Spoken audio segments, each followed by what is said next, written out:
Righto, it's that time of year where I sort of go through all my gear and do any repairs or maintenance that needs doing, and replace anything that's broken, and just make sure everything's ready to go for the coming season. So last year I was quite busy with starting up Zebra's hunting adventures, and spent 70 days in the bush and roughly about 450 or more kilometres of in the bush, off trail, sort of hiking, hunting, and all of that was done in my LOWA Tibet. So just going to do a review on these boots and go through the features that they have that sets them, what I believe, what sets them above their competition. As far as backpacking boot, these guys have got the features that you want. So Gore-Tex lining is a must. Like you just don't buy a pair of boots these days that aren't Gore-Tex lined. So these guys are fully waterproof through that Gore-Tex lining. Vibram sole, so hard wearing. Always got a really good tread pattern. I've never had any dramas with Vibram soles before. Now I also like to have a full rand all the way around on my boot, and as high as possible. These Tibets have got what I'd probably say is like a, it's not quite a high rand, but it's quite good. And it really does protect the leather when you're in that rocky terrain or even some shaly and that sort of, when you're slipping down a hill or whatever. It's got good protection at the back.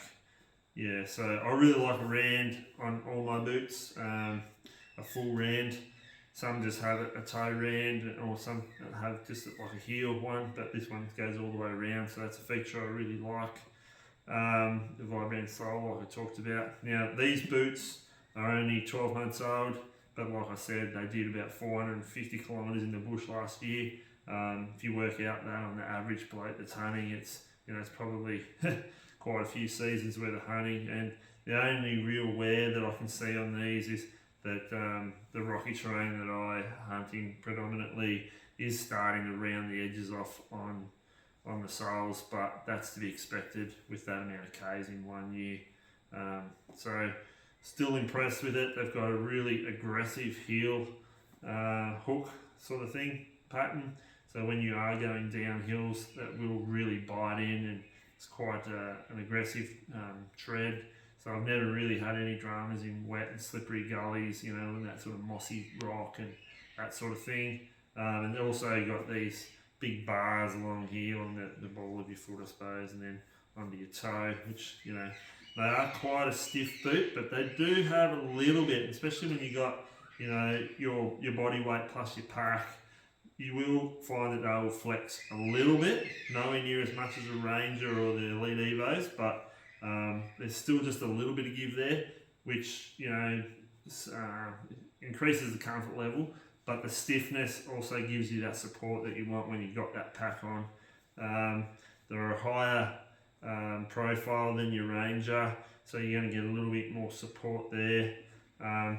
But one of the main features that I love about these boots, and I haven't really seen it on any other brand of boot either, even the quality European stuff, is the lace system. Now take a real good look, and I might throw up a bit of a close-up in the corner here for you. They actually have ball bearings in these bottom eyelets here that they roll, so they don't. So your shoelace doesn't actually pinch up when you're tightening them up, and then you have this eye lock system. You see that, that's like a cam, so you can do this bottom section up to a certain tension, and then when that locks in, you can actually let go of your shoelace, and you will not lose that tension.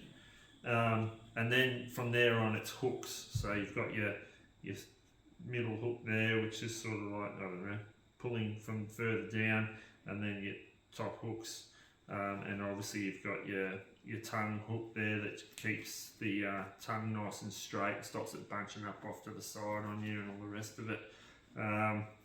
So I reckon that lace system on its own is what sets these boots aside. Like, it's a quality leather boot, strong, well stitched. Like even on the other set that they've had 3 years, and they are worn out. None of the stitching has come undone.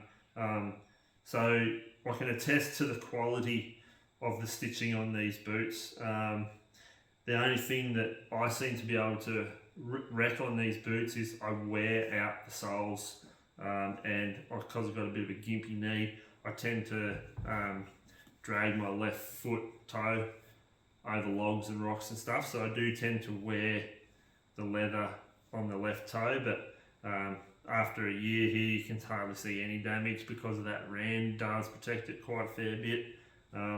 But apart from wearing out the sole, these boots don't let you down, and that's why I love them. I highly recommend the Tibets for anyone that's looking at backpack hunting, or just you're hunting some more remote, extreme sort of terrain.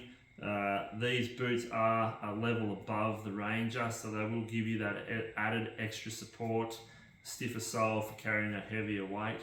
I believe that these are the ideal boot for our Victorian alpine country. So if you're a sambar hunter or you're coming down to hunt sambar, have a really good hard look at these in your local shop or online. I have no hesitation in recommending LOWA boots as a quality boot maker, and I have 3 pairs of them now, and all share the same quality of workmanship and components. I don't think a LOWA boot's ever going to let you down. The only thing you're going to do with a LOWA boot is wear it out because you love wearing it so much that you won't just wear it up the bush, you'll probably wear it down the street. Right, I just want to show you a particular way that I like to lace these boots up. I was taught by a bloke in a shop one day, and I thought it was a great idea, and ever since then I've laced my boots this way if I can.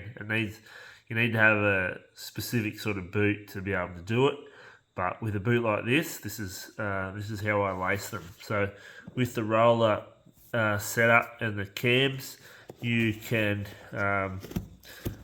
just cinch up the bottom to whatever tension you want, and those rollers will just evenly pull up your lace, and then the cams lock it, so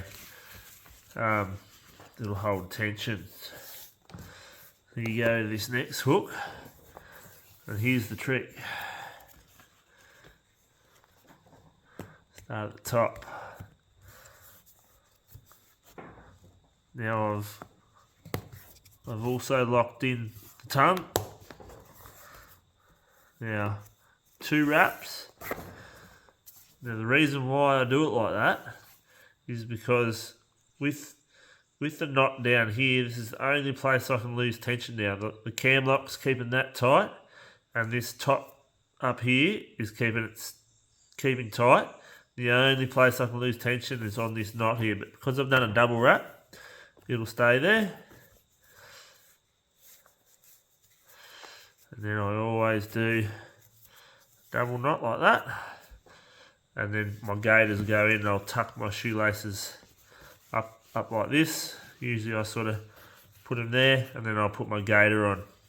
Now, to undo them, which they will stay done up full tension all day long, but when you want to, all you have to do, wrong one, is pull that one, and there she goes, and then just